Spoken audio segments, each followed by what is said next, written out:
CR101radio.com, podcasts, and more.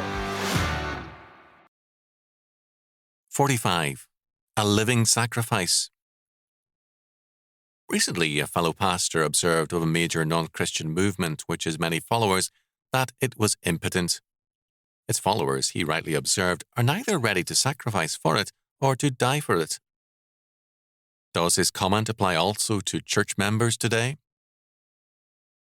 One of America's most prominent pastors has said that although we now have a higher percentage of church members than ever before, with 91 million adults claiming to be, quote, born again, end quote, Christians, never before has the church been less influential in American life.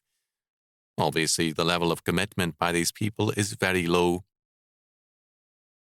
Paul, in Romans 12:1, summons us to present our bodies as a living sacrifice to God.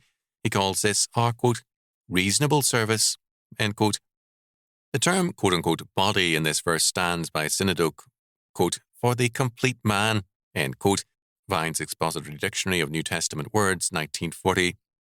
It means that we can hold nothing back.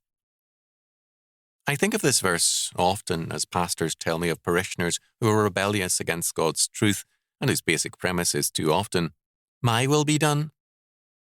The Lord requires a total commitment even to death and calls it our, quote, reasonable service, end quote. In other words, God's chief end is not to glorify man and to enjoy him forever. Rather, as the old catechism stated it, the chief end of man is to glorify God and to enjoy him forever. We can only enjoy God if he comes first in our lives and if we realize that whatever he requires of us is our, quote, reasonable service, end quote. We can only serve and enjoy God on his terms, not on ours. When the Lord again has priority over us and in us, and his law word truly governs us, then we will have a very different church and country.